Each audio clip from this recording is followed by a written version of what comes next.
Hello, Rumman বলছেন? জি বলছি। আমি কি আপনার সাথে দেখা করতে পারি? শিওর।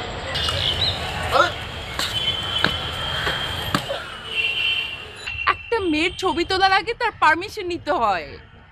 ও ফেসবুকে পোস্ট করার আগে তো পারমিশন অবশ্যই নিতে হয়। আমি এই ক্যামেরাটা কিন্তু কি করছেন please please please please don't do this please.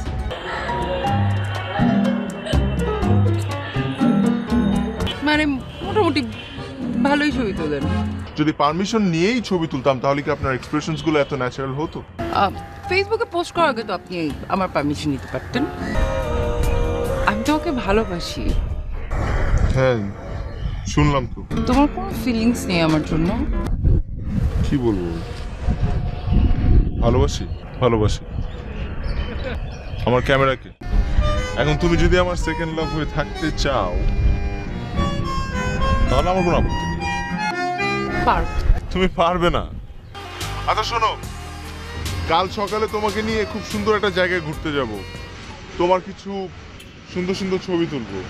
একবার বলো। কি বলবো? I love you. I love you too. দেখছো দেখছো কি চামবাজ। সরি, দেরি করে ফেললাম না? বাসা থেকে বিয়ের জন্য প্রচন্ড প্রেশার দিচ্ছে। আমার মনে হয় আমাদের কিছু করা উচিত। কি করবো?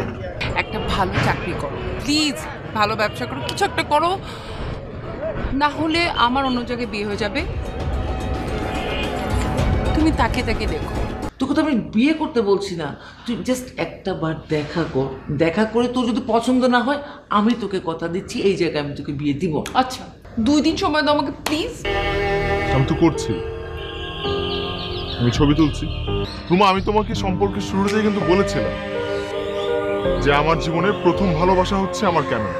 কে না বোঝে এটা যে এই ধরনের শৌখিন প্রফেশনে সফলতা আসে না। আমি তোমার বাবা মার পছন্দের ছেলেটা হয়ে উঠতে পারবো। এসো মা, এসো বসো। আসসালামু আলাইকুম। ওয়ালাইকুম আসসালাম। কেন জানি আমার মনে হচ্ছে তুমি এই বিয়েতে খুশি নাও। আমার এর আগে একটা সম্পর্ক ছিল, কোনো একটা কারণে সম্পর্কটা এখন আর নেই। আসলে রুমা, তুমি এই বিষয়টা যে আমার কাছে লুকাওনি এতেই আমি অনেক খুশি।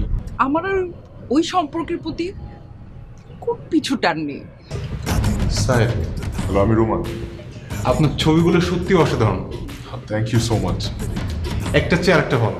আমার শরীরটা খারাপ লাগছে, আমি বের হয়ে